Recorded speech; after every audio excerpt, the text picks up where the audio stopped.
Okay. Hello everyone, this is Om Solanke. I am from Lokayan IS and we are going to discuss about the 2024 prelims GS paper. तो आज हम discuss करने वाले हैं regarding geography. सो geography में basically first thing is that कि questions कैसे आए थे, क्वेश्चंस क्या आए थे, कितने नंबर ऑफ क्वेश्चंस आए थे. So all we are going to discuss in this small video. Okay, let us first start कि how many questions were there from the geography. There are total 21 questions are there. ठीक है, अगर मैं इसको और bifurcate कर दूं तो इसमें जो थ्योरी से रिलेटेड क्वेश्चंस थे those were 16 और जो मैप से रिलेटेड क्वेश्चंस थे those were around 5. Okay, 16 plus 5 becomes 21. अच्छा, इनकी डिफिकल्टी लेवल कैसी थी? So they were on a lenient side.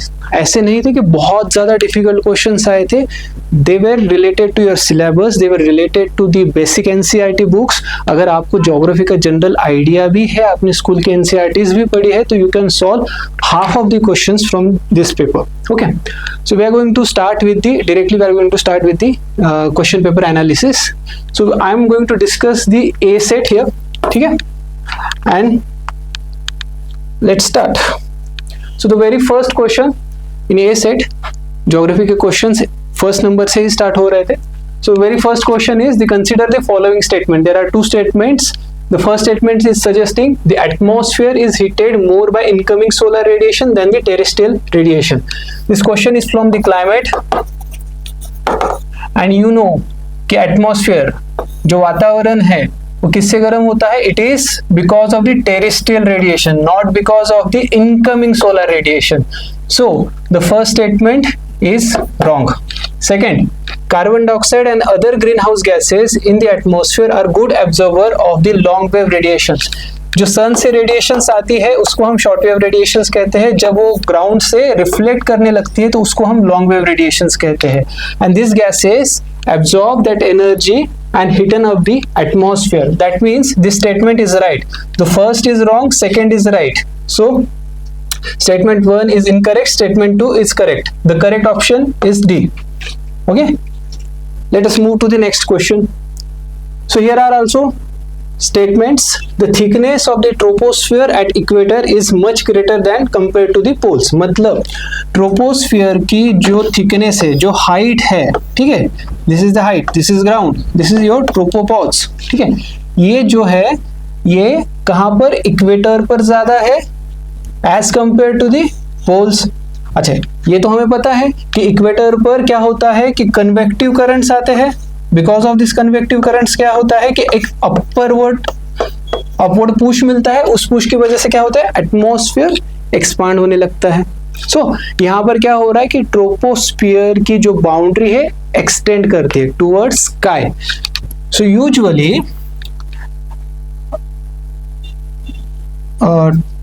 Equator के आसपास 18 किलोमीटर का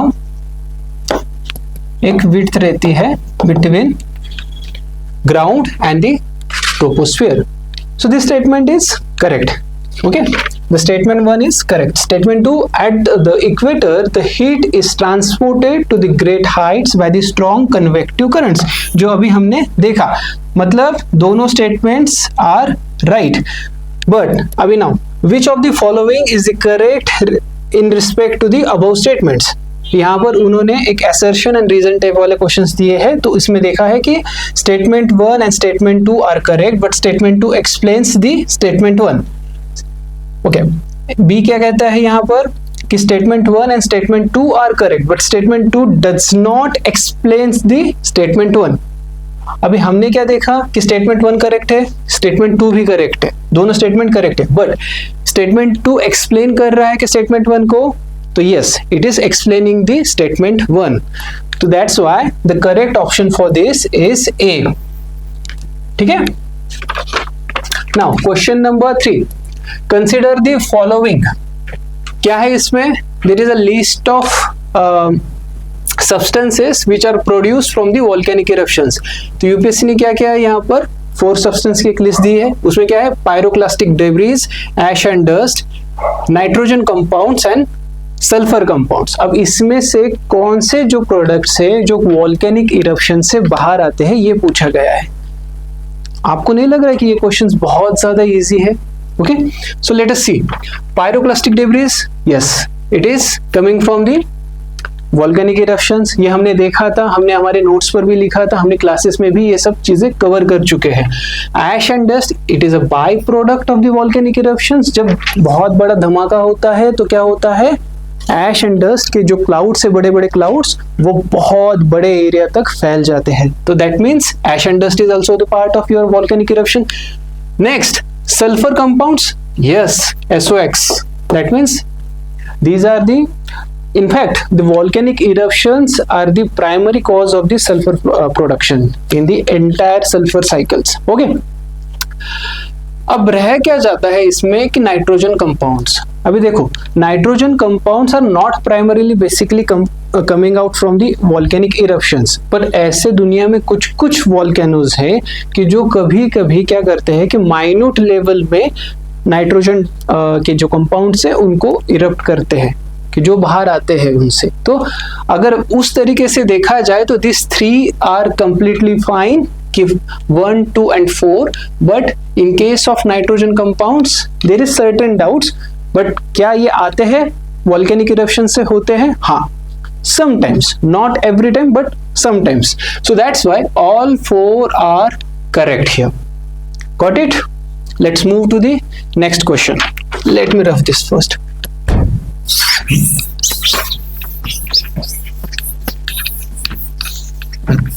ठीक है? Okay, now the question number 4. Which of the following are correct interference from the isothermal maps in the month of January? Okay. Which of the following is our correct inference of the isothermal maps in the month of January? अभी क्या दिया है यहाँ पर कि isotherm maps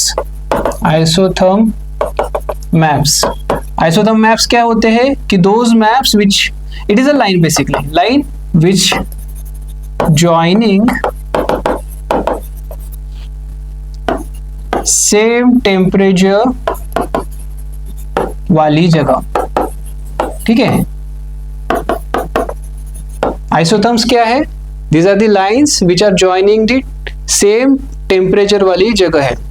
ठीक है, so it is called as isotherms. अब in context of this, what they have asked कि in the month of January, जनवरी में क्या होता है? जनवरी में क्या होता है? So जनवरी में we are in the northern hemisphere. northern hemisphere में हमारे पास क्या होता है? विंटर्स रहते हैं. क्या होते हैं? Winters. At the same time in January southern hemisphere में क्या होता है? We are having summers, opposite. ठीक है, तो हमारे पास क्या होंगे? विंटर्स रहेंगे. तो सदर्न हेमिस्फीयर में क्या होगा? समर्स रहेंगे. ठीक है, अभी इतना तो बेसिकली समझ में आ गया. Let's come to the main question. The statement 1 saying the isotherm deviates to the north. Isotherm deviates to the north मतलब नॉर्थ की तरफ बेंड हो रहा है. ठीक है, isotherm deviates to the north over the ocean. कहां पर? ओशंस के ऊपर, मतलब ओशन के जो टेम्परेचर है, सरफेस टेम्परेचर, वहां पर डेविएशन दिख रहा है. कहां? Towards northward side. ठीक है, and to the south over the continents, मतलब कॉन्टिनेंट्स के ऊपर सदर्न साइड में और ओशंस के ऊपर नॉर्दर्न साइड में. अभी देखो, इसको कैसे हमें पता है? हमने सीखा है क्लासेस में. हमने क्या सीखा है कि जो जमीन है, लैंड, वो जल्दी गर्म होती है, heats up quickly, and cools down quickly.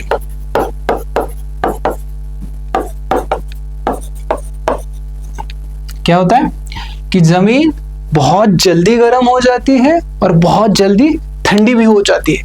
Eight the same time पानी क्या करता है? पानी देरी से गर्म होता है और देरी से ठंडा भी होता है. मतलब water takes more time to get warm and it gets more time to get cool down because of different latent heat capacity between them. ठीक है, लेटेंट हीट क्या है कि एक पर्टिकुलर अमाउंट को, पर्टिकुलर एनर्जी से गर्म करने के लिए तुम्हें कितनी टाइप ऑफ एनर्जी लगती है, that is what the latent heat is. मतलब 1 ग्राम को मुझे गर्म करना है तो how many joules of energy I needed, that is what the latent heat is.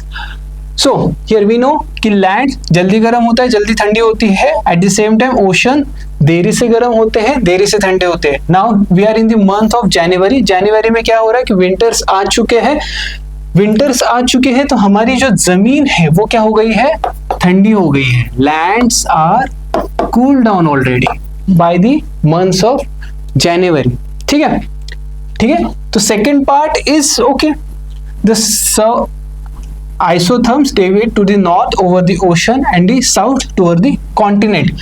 But पानी जो है यहाँ पर, पानी को गर्म होने के लिए और देर लगती है, पानी गर्म होने के लिए और थोड़ा सा टाइम लगेगा। That's why the water between the two continents or the oceans between the continents takes more time to heat up। ठीक है, तो यहाँ पर क्या होगा, अगर वो हीट अप रहेंगे तो उनके जो आइसोथर्म्स है टूवर्ड्स नॉर्थवर्ड रहेंगे। ठीक है, एंड लैंड के साइड में टूवर्ड्स साउथवर्ड रहेंगे। ठीक है, साउथवर्ड नॉर्थवर्ड। तो first statement is clear, the isotherm deviates to the north over the ocean and the south over the continent in the month of January. इतना तो सही है भाई। ठीक है, यहां पर कोई डाउट? तो पहला स्टेटमेंट तो सही हो गया। ठीक है, लेट्स मूव टू दी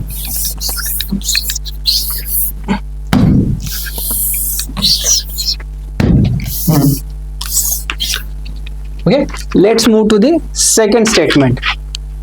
अभी ये जो थोड़ा सा ट्रिकी है कि the presence of cold oceanic currents, presence of cold oceanic currents, Gulf Stream and North Atlantic Drift makes the North Atlantic Ocean colder and isotherm bends towards the north। ठीक है, हमने क्या देखा कि अटलांटिक ओशन, यहाँ पर अभी भी अटलांटिक ओशन क्या है, उसकी वाटर बॉडी अभी भी गर्म है, that's why it is towards the north. But it is just because of this thing? नहीं, यहाँ पर क्या पूछा है उन्होंने, the cold ocean currents, Gulf Stream and North Atlantic drift में makes the North Atlantic Ocean colder। ये क्या लिखा है यहाँ पर, colder and isotherm bends toward the north। ठीक है, isotherm bends toward the north। इसमें का जो ये गल्फ स्ट्रीम है या फिर नॉर्थ अटलांटिक ड्रिफ्ट है, these are the warm currents, these are not the cold current। First thing. Second thing, cold currents जो आ रहे हैं, लैब्राडोर करंट, ये जो करंट्स है वो अटलांटिक ओशंस को ठंडा करने की कोशिश करते हैं। But at the same time क्या होता है कि यहाँ पर जो बेंड आ रहा है, it is not because of this current, it is because of the water body itself. जो पास्ट का जो उसका एक्सपीरियंस है टेम्परेचर के साथ का, उसी की वजह से ये अभी भी यहाँ पर बेंड है। It is not because of the currents. तो यहाँ पर ये गलत स्टेटमेंट है। ठीक है, तो क्या है इसका answer? The first statement is right, second statement is wrong. So 4 becomes only 1। ठीक है, समझ में आ गया? Now, then question number 5th, which of the following countries are well known as the 2 largest cocoa producers in the world? अच्छा, ये directly factual question है, ये मैप में कवर किया जाता है यूजुअली ये क्वेश्चंस। तो इसका आंसर जो आता है यहाँ पर, so it is Cote d'Ivoire and the Ghana, this option number C. ठीक है, it is a very direct questions, बहुत ज्यादा फैक्चुअल और बहुत ज्यादा डायरेक्ट है। ठीक है, you should know this things कि कौन सी कंट्री में किसका प्रोडक्शन ज्यादा होता है। तो Cote d'Ivoire and Ghana is the answer for this. There is no explanation for this. In fact, these 2 countries produces more than 50% of the entire cocoa production of the world. ठीक है? Okay, let's move to the next. Okay. Now these questions, पहले के जो question थे, ये सब questions physical geography से link करते थे। इसमें का कोई भी क्वेश्चंस ऐसा नहीं था कि जो आउट ऑफ द सिलेबस आया था, कि ऐसे पूछा गया था कि that was unexpected like the last year. Now the questions are from the India. The first question is from the India. With reference to the Himalayan rivers joining Ganga downstream of the Prayagraj from west to east, which one of the following sequence is correct. ये भी question directly map का था, ठीक है। Question number 6 is directly from your map. अभी question पूछा क्या गया है कि उन्होंने पूछा है कि प्रयागराज, ठीक है, क्या है प्रयागराज? Prayagraj itself is Allahabad.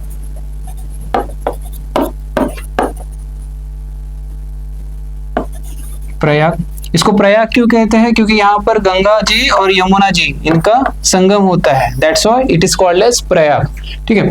अभी प्रयागराज के आगे, प्रयागराज से आगे downstream Ganga, downstream of Prayagraj, ठीक है। फ्रॉम वेस्ट टू ईस्ट मतलब पश्चिम से पूरब की ओर, फ्रॉम वेस्ट टू ईस्ट आपको ऑर्डर लगानी है, जो सीक्वेंस लगाना है कि कौन सी ट्रिब्यूटरीज गंगा जी की आकर गंगा जी में मिलती है from the west side to east side, in this manner, west to east side. So if you have known this map, Ganga system अगर पढ़ी होगी आपने या फिर you have went through the just maps, India का मैप अगर open करके भी देखा होगा तो आपको ये चीज पता होनी चाहिए कि it is Gomti, Ghaghara, Gandak and Kosi. Gomti, पहले गोमती आती है, फिर घाघरा आती है, फिर गंडक आती है, then there is a Kosi, ठीक है। This is the correct order, Gomti, Ghaghara, Gandak and Kosi. तो 6 is option number B. I hope it is clear.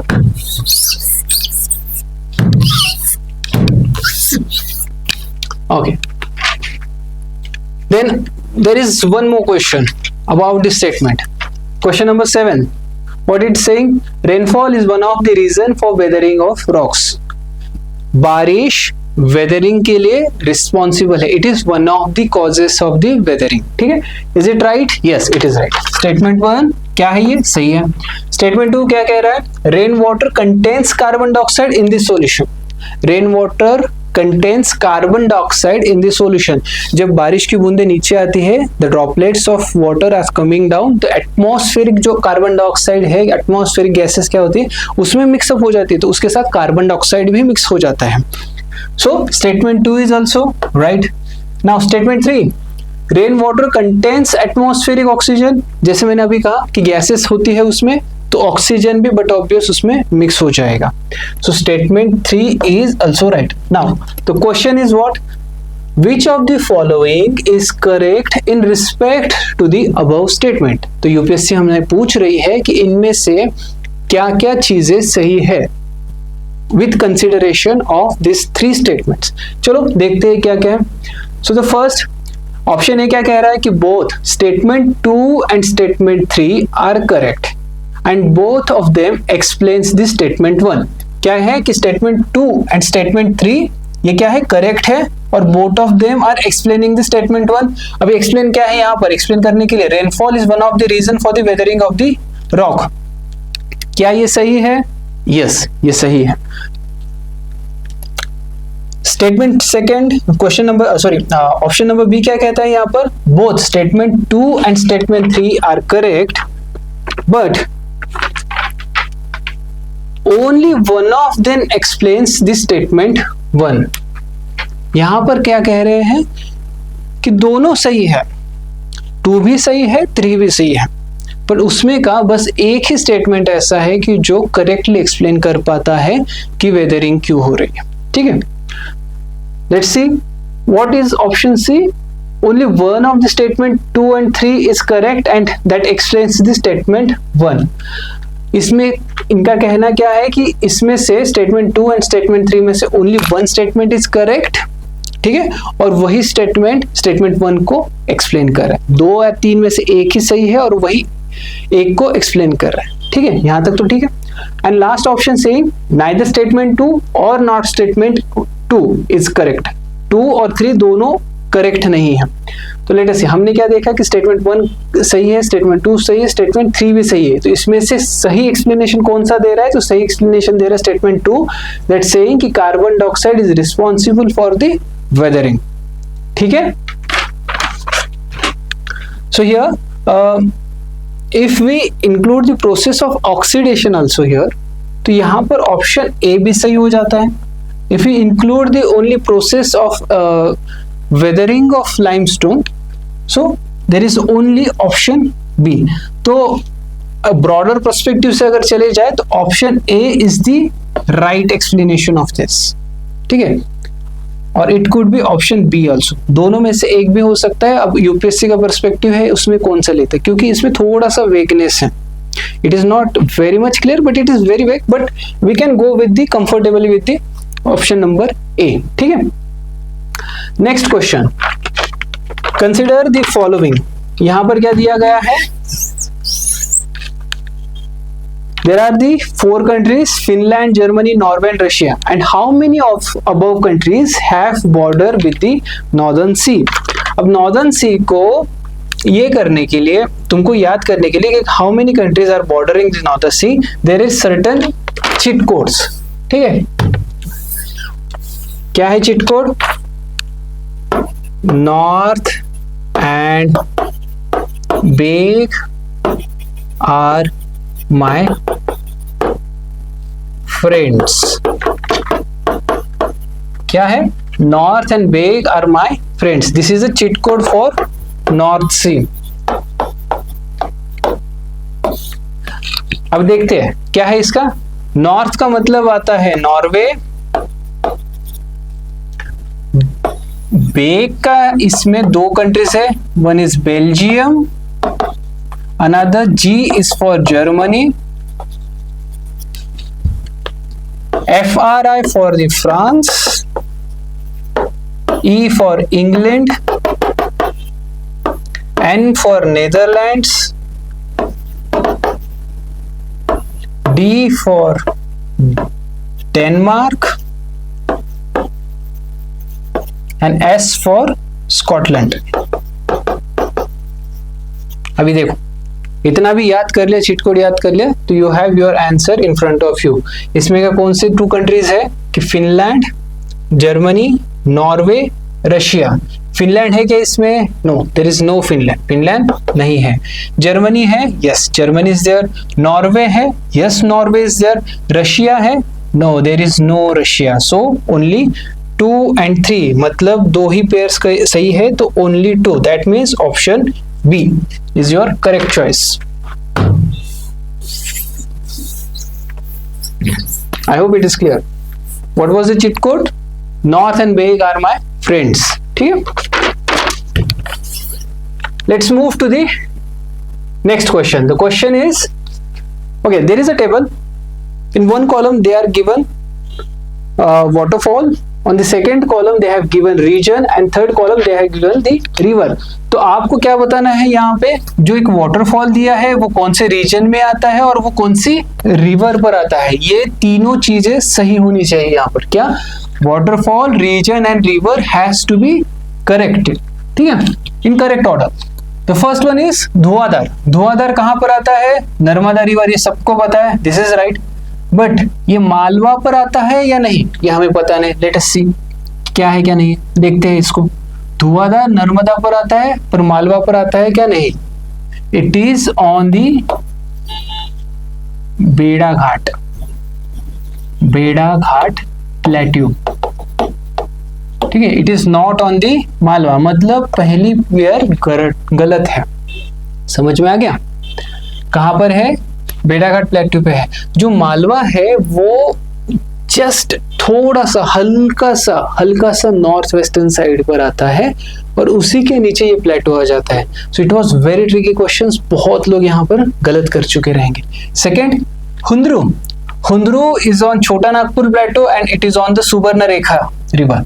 This option is very much correct. ठीक है, इसमें कुछ नहीं है. सुवर्णरेखा पर भी आता है वो waterfall and it is on the Chota Nagpur plateau. सही है option. Third one is Gersoppa. Okay, अभी यहाँ पर भी एक थोड़ा सा यूपीएससी ने ये किया है, क्या कहते हैं उसको, एक गेम खेली. अभी जेरोस्पा वाटरफॉल कम्स इन कर्नाटका. कहाँ पर आता है? कर्नाटका रीजन में. कर्नाटका में वेस्टर्न घाट आ जाता है. ठीक है, Western Ghat. So Western Ghat is right, Gersoppa is right, but there are 2 rivers. One is Sharavati river Sharavati, and another one is Netravati. ठीक है,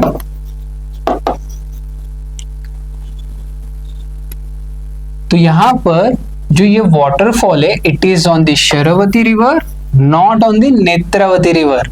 ठीक है, this two rivers are the west flowing rivers. बहुत छोटा कोर्स है इनका.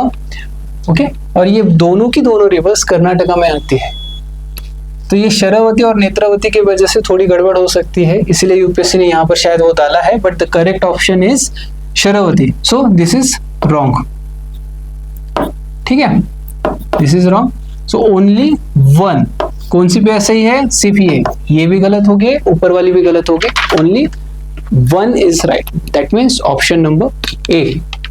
ठीक है, कोई डाउट यहाँ पर? I hope you are not having any doubts here.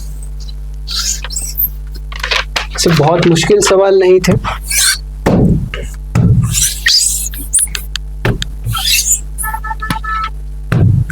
Okay, so question number 10, consider the following information. Again यहां पर एक टेबल दिया गया है. अगेन यहां पर रीजन्स है. सो यहां पर रीजन्स दिए गए हैं. यहां पर one column is separating the regions from the mountain ranges and the types of mountains.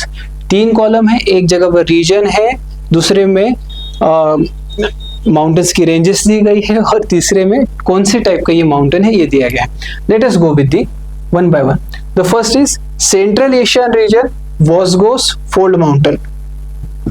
ठीक है, Europe Alps block mountain, North America Appalachian fold mountain, South America Andes fold mountain. अभी इसमें से हमें कौन से पता है देखते हैं सबसे पहले. So we very much knew about this south America Andes and the fold mountain. तो ये तो सही है. एंडीज क्या है? एक फोल्ड माउंटेन है. फोल्ड क्या है? बिकॉज ऑफ द प्रेशर्स, दोनों साइड से क्या हो रहा है? पुश हो रहा है. तो पुश की वजह से क्या हो रहा है? एक फोल्ड जनरेट हो रहा है, and that fold is what the fold mountains are. ठीक है, the Andes are the fold mountains, one of the greatest fold mountains of this planet. ठीक है, this is the right. South America में है Andes fold mountain, this is right. Next, North America Appalachians fold mountain. ये भी सही है, ये भी हमें पता है. नॉर्थ अमेरिका में Appalachians की रेंज आती है towards the eastern coast of America, and it is a fold mountain. These are the old fold mountain systems. Next, the Europe Alps are the old, very old fold mountains.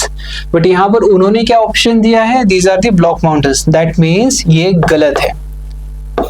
Alps एक fold mountain system है. ठीक है, and Vosgos range of Central Asia is of block mountain system. It is not of fold mountains. ठीक है, so one is wrong, second is wrong, third and fourth are right options. 2 हमारे पास सही pair है. That means only 2. Option B for the 10. Let's move to the next. Okay. So question number 12, with reference to water vapor, which of the following statement is or are correct? मतलब water vapour से related कौन से statements सही है यहाँ पर, ये बताना है हमें. There are 2 statements. First, it is a gas. Yes, it is a gas, ये सही है. It is a gas the amount of which decreases with the altitude. Altitude मतलब जमीन से ऊंचाई की ओर जाने वाली हमारी जितनी भी ऊंचाई होती है उसे हम क्या कहते हैं? एल्टीट्यूड इन ज्योग्राफिकल टर्म्स. ठीक है, तो जैसे जैसे हम जमीन से ऊपर चले जाते हैं तो वाटर वेपर की जो क्वांटिटी है, जो परसेंटाइल है, वो कम होते जाता है. In fact for that matter, the 96% of the water vapor will present only the first 5 kilometer of range. मतलब पहले 5 किलोमीटर में ही तुम्हारा मैक्सिमम वाटर वेपर प्रेजेंट है. Is it a gas? Yes, it is a gas. Gas भी है, उसकी quantity भी जो है वो डिक्रीज हो जाती है विद द एल्टीट्यूड. ठीक है, so this statement is right. Second, its percentage is maximum at the poles. ना क्या कह रहा है कि वाटर वेपर का जो परसेंटेज है वो सबसे ज्यादा कहां पर है? पोल्स पर. But we know, we learned in climatology that pole are having very dry and arid climatic systems. वहां पर क्या है? ड्राई एयर है, बहुत ज्यादा ड्राई एयर है, तो वाटर वेपर की क्वांटिटी वहां पर बहुत ज्यादा कम है as compare to the other parts of the planet. So this statement is wrong. So straightforward, only one is your right choice. Hopefully, let's move to the next part. Consider the following descriptions. यहाँ पर description दिए गए हैं. किसके descriptions दिए गए हैं? तो देखते हैं किसके दिए हैं. So annual and daily range and precipitation varies between 50. Okay. So this is a description of the climatic area. Climatic particular region, एक पर्टिकुलर रीजन का क्लाइमेट कैसे होता है उसका ये डिस्क्रिप्शन दिया गया है. ठीक है. So will go bye one. The first, annual and daily range of temperature is low. मतलब साल का और दिन का, दैनिक और पूरे साल भर की जो टेम्परेचर की रेंज है, रेंज मतलब हाईएस्ट टेम्परेचर लेवल और द लोएस्ट टेम्परेचर लेवल, वो क्या है? वो सेम है. क्या है? सेम है. On annual basis, on the daily basis, temperature range remain low. ये कहां पर होती है usually we know it is on the equatorial climate. ठीक है. Precipitation occurs throughout the year. अरे क्या कह रहे हैं? इक्वेटोरियल क्लाइमेट ही है क्या ये? फिर precipitation occurs throughout the year, ये भी सही है. यहां पर फिर से अगेन इक्वेटोरियल क्लाइमेट में भी precipitation occurs throughout the year. Annual range is same, diurnal range is same, very low diurnal and the annual range is there. Even your precipitation is throughout the year, and precipitation varies between 50 centimeter to 250 centimeter. Now, here is the catch. देखो, options भी UPSC ने confuse करने वाले दिए हैं. What is this type of climate is? तो चार option है: equatorial climate, China type of climate, humid सब ट्रॉपिकल क्लाइमेट और मरीन वेस्ट कोस्ट क्लाइमेट. अभी आ गया ना दिक्कत यहाँ पर, क्योंकि यहाँ पर most of the climatic features में साल भर बारिश होती है. ठीक है. यहाँ पर क्या होता है कि पूरे साल भर एनुअल रेनफॉल इज देयर. ठीक है. Now if we see the third point, यहां तक हमको लग रहा था कि statement 1 and statement 2 are suggesting us that is it is from the equatorial climate. But statement 3 क्या कह रहा है? Precipitation varies between 50 centimetre to 250 centimetre annually. In case of equatorial climate, जो तुम्हारा एनुअल प्रेसिपिटेशन लेवल होती है, it is 150 centimetre to somewhere around 1000 centimetre. समझ रहे हो? 150 to 1000. That means this is not the right choice. पहले दो statement पढ़कर ही इतना कॉन्फिडेंस आ गया कि नहीं यही सही है. No, that's wrong. पहले दो तो सही है. That is true for all of this 4. ठीक है. But जो लास्ट स्टेटमेंट दिया गया है 50 centimetre to 50 centimetre, it is only in case of marine west coast climate. कहां पर होता है ये? Marine west coast climate. इसे ओशियानिक क्लाइमेट भी कहते हैं. Usually on the latitudes between 35 degree north to somewhere 50 degree north. ठीक है. क्या है? 35 degree north to 50 degree north के बीच में ये क्लाइमेट एग्जिस्ट करता है. So the correct choice is option D, not option A here. Got it? Let's move then.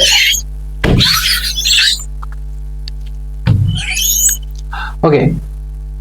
So question number 14, with reference to Coriolis force which of the following statements are correct? Coriolis force से related कौन से दिए गए statements जो है वो सही है? तो there are two statements. It increases with the increasing in the wind velocity. तो हमने पढ़ा है कि जितनी ज्यादा वेलोसिटी होगी उतनी ही ज्यादा कोरियालिस फोर्स की पावर होगी. Coriolis force is a effect, it is not exactly a force but it is a effect. ठीक है. तो it maximise when the speed of the moving object is move.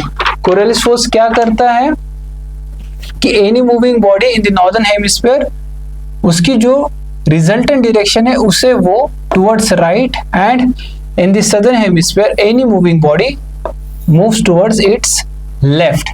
ठीक है, that is what the Coriolis effect is.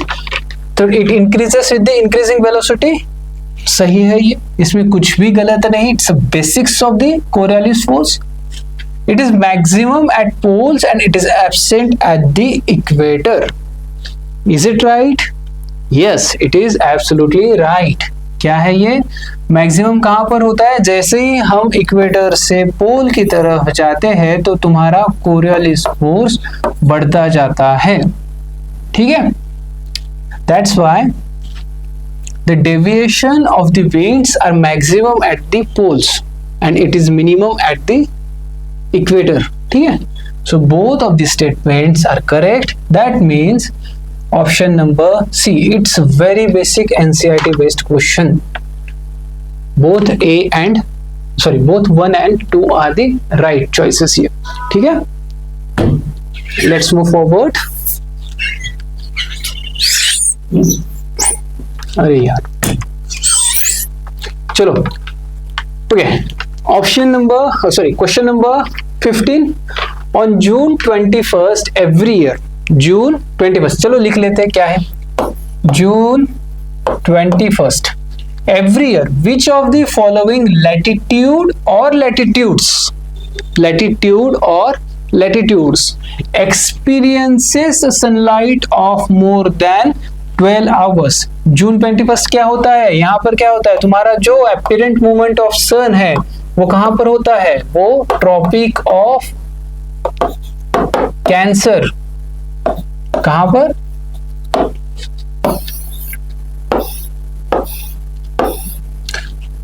तुम्हारा जो सन है, जो उसके रेज है एग्जैक्टली 90 डिग्री का एंगल कहां पर बनाएंगे? यहां पर, ट्रॉपिक ऑफ कैंसर पर. This is Capricorn, this is equator.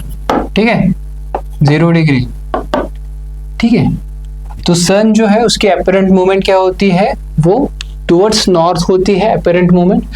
तो यहां पर क्या होता है कि days are bigger than nights. Where? In the northern hemisphere. And the same here, nights are bigger than days. कहां पर? Southern hemisphere. मतलब सदर्न हेमिस्फीयर में तुम्हारी रातें लंबी रहेंगी और दिन छोटे रहेंगे. नॉर्दर्न हेमिस्फीयर में तुम्हारे दिन लंबे रहेंगे और रातें छोटी रहेंगी. कब? जब we are in the month of June. जून के प्रिसाइज अगर जाते हैं तो 21 जून.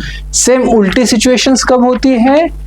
जब दिसंबर के महीने में नॉर्दर्न हेमिस्फीयर में दिन छोटे होते हैं और रातें लंबी होती है.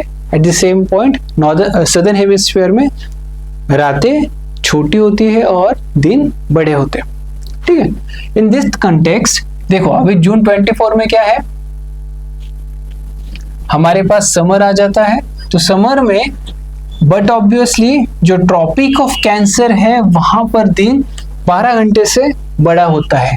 ठीक है, ये तो मोटा मोटी हमें सबको पता है कि ट्रॉपिक ऑफ कैंसर पे दिन बड़ा होने वाला है. But Arctic circle is also point. यहां पर क्या है? 6 महीने का पूरा दिन है. Arctic circle 66.5. ठीक है, पूरे 6 महीने यहां पर समर चल रही है अभी. तो यहां पर भी 12 घंटे से ज्यादा sunlight you are going to experience. So the 2 options are correct. Option number 2 and option number 4. That means your right choice would be D, 2 and 4. I hope it is clear. It's not just tropic of Cancer, it is also Arctic Circle. ठीक है, let's move forward. Okay, here is another description is given. One of the following, question number 16, I am discussing this till A. Question number 16, one of the following region has world's largest tropical peatland which holds about 3 years worth of global carbon emission from the fossil fuels and possible destruction of which can exert detrimental effect on the global climate. मतलब एक peatland है, peatland is क्या, it's kind of a marshy land. Marshy land किससे बनी रहती है ये, we are discussing what is peatlands. Okay, it is mainly because of your organic compounds, basically carbon. ठीक है, कार्बन डोमिनेट करता है यहाँ पर, तो उसके वजह से peat is the first form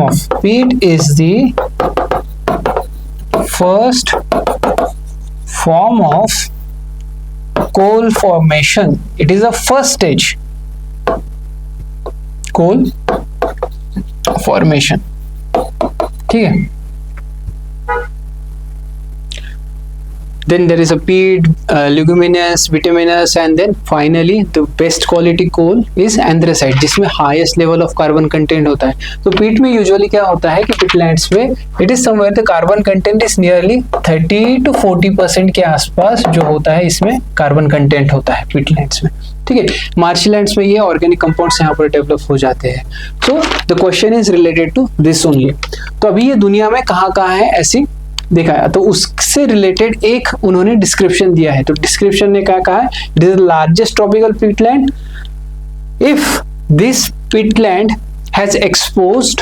ठीक है, तो it could possibly cause the destruction and the detrimental effect to the global climate. Which of the following denotes that regions? मतलब इनमें से कौन सा ऐसा रीजन है कि जो इस डिस्क्रिप्शन को जस्टिफाई करता है. तो we have Amazon basin, Congo basin, Kikori basin and Rio de la Plata basin. ठीक है, अभी देखो, recently there was a report of United Nations Environment Programme. तो they had discuss about the Congo basin. ठीक है, ठीक है, I know this question is on bit of challenging side. इसको थोड़ा सा ये करना मुश्किल था, डिकोड करना, but okay, let's see. So Congo basin, उन्होंने क्या कहा था इस रिपोर्ट में, because of deforestation, because of agriculture, because of loss of forest land due to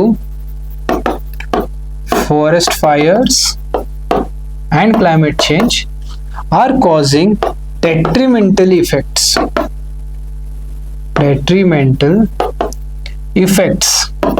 on what, on the Congo basin region.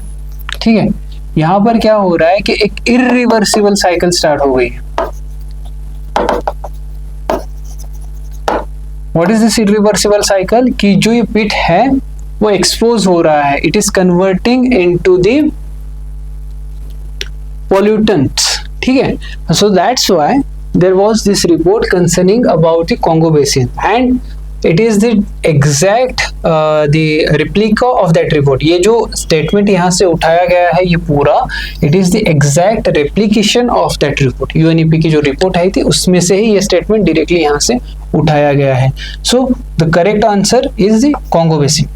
ठीक है, let's move to the next. So we are having one next question in the A set at 32 number. So 1 to लेकर 16 तक we are having this serial number of the geography questions and here we are having at the 32. ठीक है, so let us see 32. Consider the following statement. Statement 1 क्या कह रहा है ये, giant star live much longer than a dwarf star. Giant stars are live much longer than the dwarf star. ये कहाँ पर सीखा था, we have learned this in the chapter 1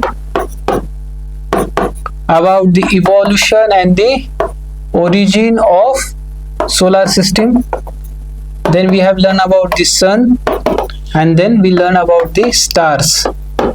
So stars could be of different types, पर यहाँ पर हमारे concern के लिए है एक है जायंट स्टार एंड दूसरा है ड्वार्फ स्टार। ड्वार्फ माने छोटा, ठीक है। क्या कहता है statement? Giant star live much longer than the dwarf star. Is it a right statement? क्या लगता है आपको? बड़ा वाला तारा छोटे वाले तारे से ज्यादा जीता है, सही है या गलत है? इट्स रॉन्ग, ठीक है। तारा बड़ा तभी होता जाता है जैसे वो मैच्योर होता जाता है। जैसे जैसे वो मैच्योर होता जाएगा it will grow in its size, that's why it become giant. तो जायंट स्टार की जो लाइफ स्पैन रहेगी वो ड्वार्फ से कम रहेगी, ठीक है। सो पहला स्टेटमेंट जो है वो गलत। समझ में आया यहां तक? Second, compared to dwarf star giant stars have a greater rate of nuclear reactions compared to giant star। dwarf star में क्या होता है? न्यूक्लियर रिएक्शन का रेट जो होता है वो बहुत ज्यादा होता है। It is but obvious, size बड़ी है, न्यूक्लियर रिएक्शन भी बढ़िया होगा, हेलियम की कोर रहेगी, हाइड्रोजन का इमिशन होता रहेगा continuously, that process is continuously taking place. So that's why this statement is correct. Dwarf star से जायंट स्टार में ज्यादा न्यूक्लियर रिएक्शन होता है, ये बट ऑब्वियस कोई भी 5th स्टैंडर्ड का बच्चा भी आपको बता देगा। That means statement 2 is right, statement 1 is wrong. Okay, now let's come to the main part. Which of the following is the correct in respect of the above statement? ठीक है, both statement 1 and statement 2 are correct and statement 2 explains the statement 1। Is it? ना, this is not the right choice, ये गलत है। Statement 2 और statement 1 ये अलग है, इनका और एक दूसरे से कुछ लेना देना नहीं। एक क्वेश्चन है रिलेटेड टू, एक स्टेटमेंट दिया गया है, एक लाइफ स्पैन से दिया गया है, एक दूसरा दिया गया है न्यूक्लियर रिएक्शन से दिया गया।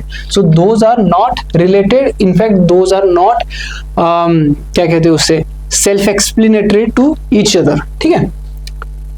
Next, option B is saying both statement 1 and statement 2 are correct but statement 2 does not explain statement 1। यहां पर हमें पता है कि statement 1 is wrong, so that means this is also not true।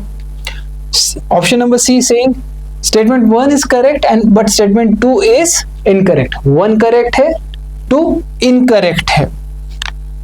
ये तो उल्टा हो गया, 1 हमारा incorrect है और 2 हमारा correct है। that means you have right choice of option D। statement 1 is incorrect, statement 2 is correct। 32 option D, ठीक है।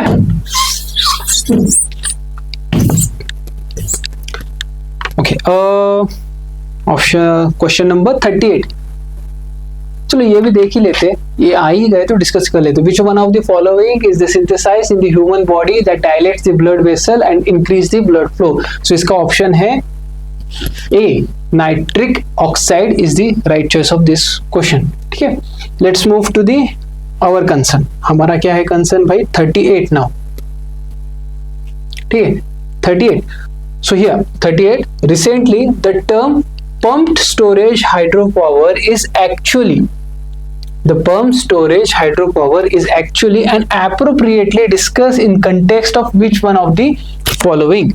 देखो, पंप स्टोरेज हाइड्रो पावर, यहाँ पर इतना ही अगर तुमने ये टर्म समझ ली तो it is related to hydro power. Hydro power means it is related to energy. So we just have to go and see the options. So anything that is related to energy, irrigation of the terraced crop fields, lift irrigation of the cereal crops, long duration energy storage, rain water harvesting system। इसमें से कौन सा सही है? सो अगर हम energy वाले logic से जाते हैं तो we know option C is right, but let's see what exactly it is. Pump storage hydro power, pump storage hydro power ऐसे रहते हैं कि जहां पर लेट अस से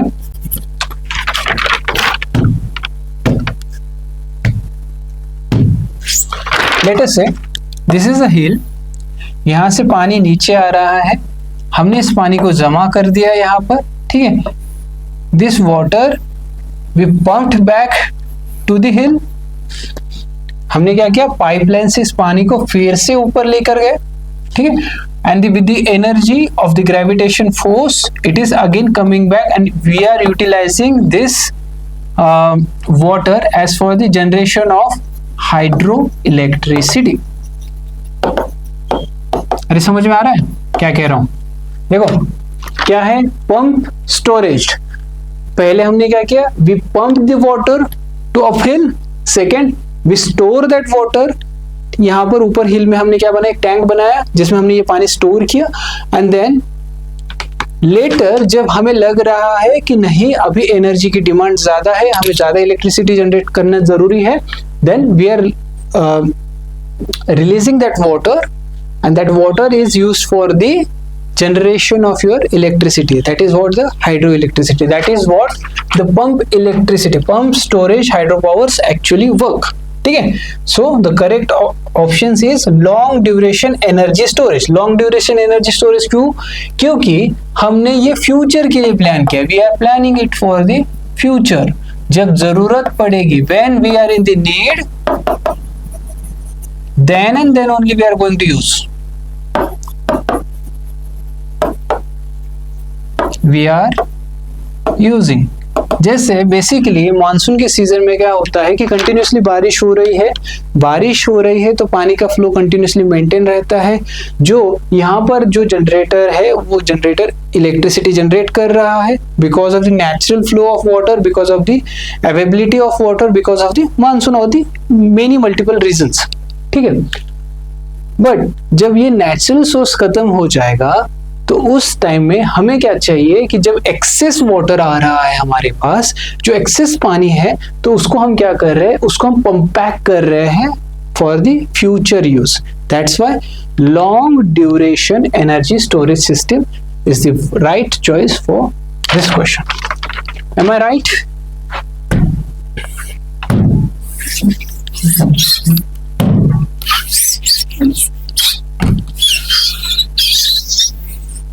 Okay, now next question, let me see the number 41. Yes, we have 41 here.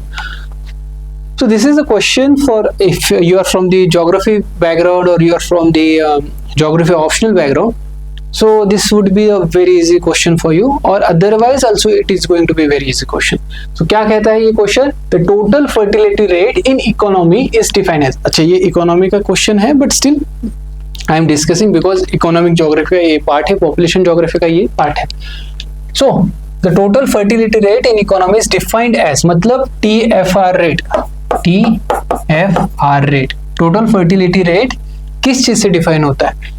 So ज्यादा दिमाग ना लगाते हुए डायरेक्टली हम जाते हैं कि the average number of live birth of woman would have by the end of her childbearing age, मतलब a woman could have how many children? A woman could have how many children? How many number of children in her childbearing age? What is childbearing age? It is 15 to 49. ठीक है, तो a particular woman, how much children she could have in her childbearing age, मतलब 15 से लेकर 49 तक how many children she can have. That's what your total fertility rate in the economy is. So correct choice is here, but obvious D. बाकी तो ऐसा कुछ नहीं है। The number of children born per 1000 people in the population in a year, it is called as crude birth rate. It is crude birth rate. The number of children born to a couple in their lifetime in a given population. It is not an measure as such. The birth rate minus death rate, it is crude population growth rate. ठीक है, crude क्यों कहा यहाँ पर मैंने, क्योंकि net मैं यहाँ पर नहीं कह सकता, नेट के लिए मेरे को माइग्रेशन भी ऐड करना पड़ेगा। So the first is reflection of the crude birth rate, second is not an measure, third is an crude population growth rate. If we add the migration to the that particular data, then we'll get the net migration rate, and the last one is the total fertility rate. Total fertility rate क्या कहता है कि a woman in her child bearing age 15 to 49, how many children she is going to bear. ठीक है, as of now the replacement ratio is 2.1. ठीक है, ठीक है. Okay, let's move to the question number 67.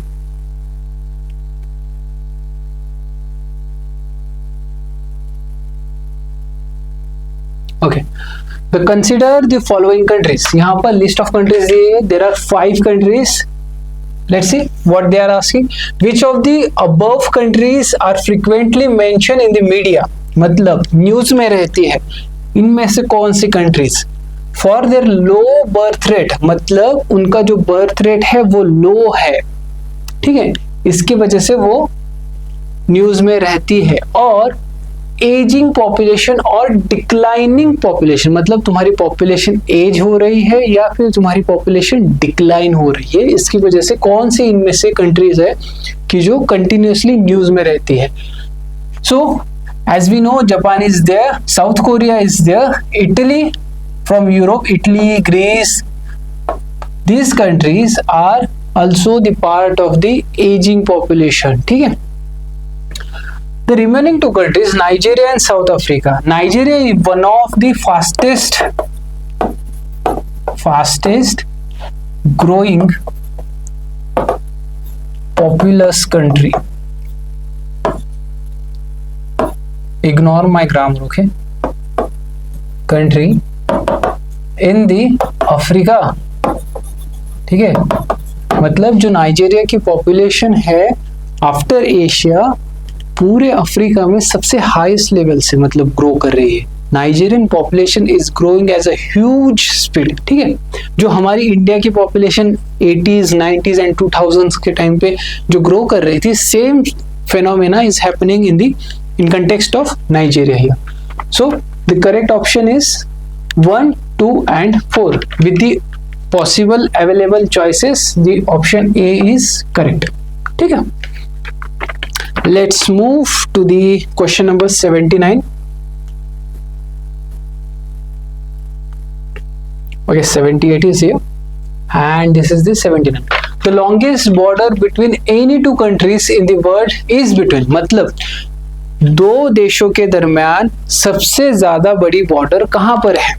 So there are 4 options. Straightforward question. Canada and USA, Chile and Argentina, China and India, Kazakhstan and Russian Federation. Okay? So सबसे बड़ी border but obviously कहां पर है? Canada and USA. कितनी लंबी? करीब करीब 9000 kilometre लंबी बॉर्डर है. ठीक है. Chile and Argentina, these are the South American countries.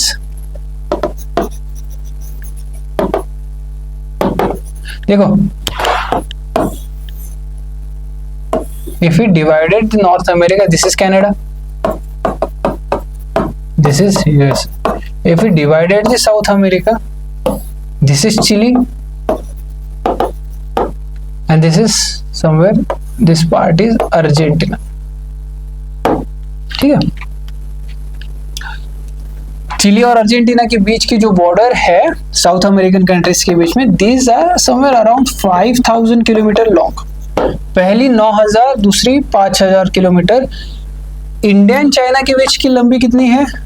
It is somewhere around 3500 kilometre long. ठीक है.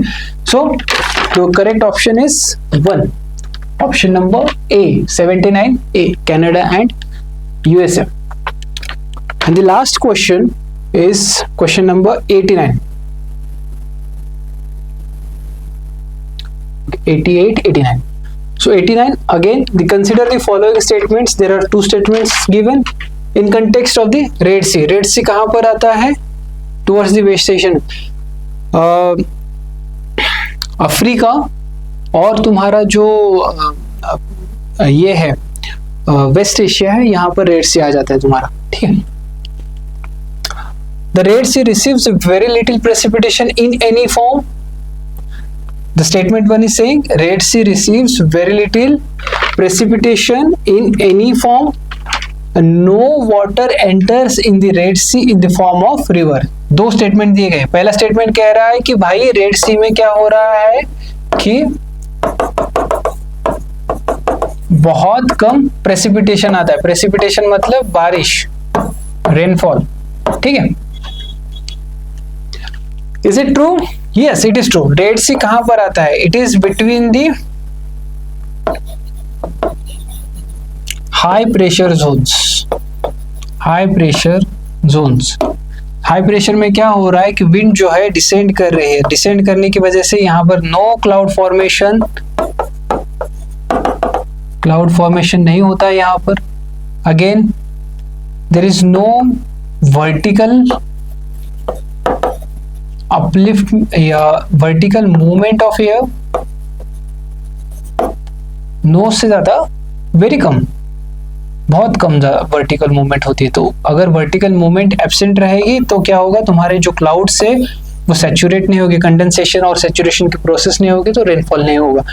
सो yes it is true, the Red Sea receives very little precipitation in any form. Any form मतलब forms of the precipitation, ठीक। ये statement गलत है, ज्यादा डिगअप करने की हमें जरूरत नहीं है।